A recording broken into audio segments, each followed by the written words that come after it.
বাধাটা ওই এই যে তার মাঝে মধ্যে তার বাসায় যায়, বাসার সামনে যায়, এটা নিয়ে সে বাধা দেয় যে এখানে মানে মাদক ব্যবসায়ী করে, তো এই জন্যই মূলত এটা স্বাভাবিকভাবেই একজন ব্যবসায়ী তারা এলাকায় এরকম কাজ করে, খারাপ কাজ করে, দুষ্কর্ম, তো সে যেহেতু সে এখানে যায় তখন স্বাভাবিকভাবে নেওয়ার কথা না।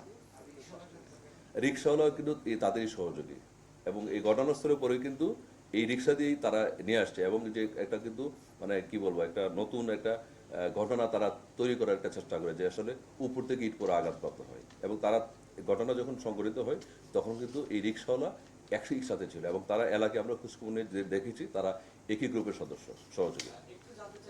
আমরা প্রাথমিকভাবে জেনেছি এই দুইজনের একাধিক মামলা, এবং এর মধ্যে কালোর বিরুদ্ধে সম্ভবত 2টি, এবং পারভেজের বিরুদ্ধে সম্ভবত 7টি মামলা, 7টি, এবং সবগুলো মাদকের মামলা।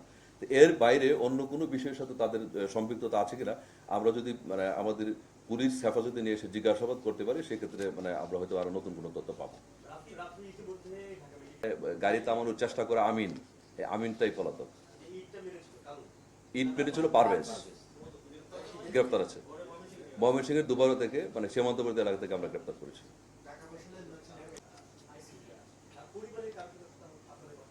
না না, পরিবারের অভিযোগ তো অবশ্যই আছে, পরিবারের সাথে কথা হয়েছে, এবং আপনি জানেন এই ঘটনায় আমরা এই তাদেরকে এখনই আমরা কোর্টে সেন্ড আপ করবো, এবং এই ঘটনায় কিন্তু মামলা ইতিমধ্যে রুজু হয়েছে, এবং ভিকটিমের চাচা, ওনার নামটা নূর নূর নূর নূর হোসেন, উনি অলরেডি কিন্তু বাদী হয়ে মামলা দায়ের করেছেন, এবং ওই মামলায় কিন্তু আসামিদের আমরা বিজ্ঞ আদালতে সুপোর্ট করব, এবং আদালতের কাছে আমরা প্রার্থনা করব যেন আমাদেরকে আমাদের হেফাজতে এনে জিজ্ঞাসাবাদের জন্য সুযোগ দেয়।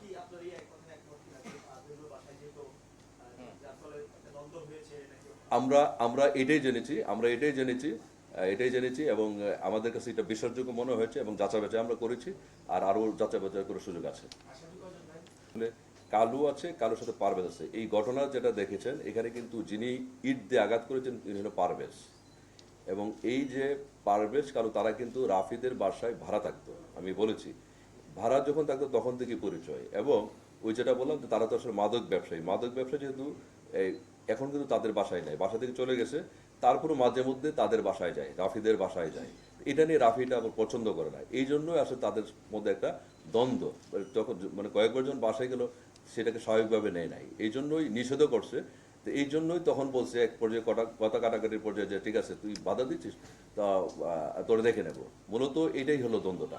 আর এর বাইরে অন্য কোনো বিষয় আছে কিনা, যে ইকোনমিক বা অন্য আনুষঙ্গিক অন্য কোনো বিষয় আছে কিনা, সেটা আসলে আমরা আরও নিবিড়ভাবে আসামিদের যখন আমরা জিজ্ঞাসাবাদ করবো তারপর আমরা জানতে পারবো। কারণ আপনারা জানেন আমরা গতকাল এই তাকে ময়মনসিংহ থেকে নিয়ে এসেছি, এবং অন্য একজন আসামিকে গ্রেপ্তার করেছি, এবং কালু আপনারা জানেন আমরা মূলত গ্রেপ্তার করেছি আমিন এবং পারভেজকে, আর গ্রেভের একটি আবেদনিক দল গ্রেপ্তার করে কালুকে গ্রেপ্তার করে। তো আমরা সবার সাথে কথা বলেছি, এবং এর বাইরে একজন কিন্তু পলাতক আছে। 3জনকে আমরা জিজ্ঞাসাবাদ করেছি, তাদেরকে আরও ব্যাপক জিজ্ঞাসাবাদ দরকার, জিজ্ঞাসাবাদ করলে আরও অন্যান্য কোনো বিষয় যদি থেকে থাকে সেটা উদ্ঘাটন হবে।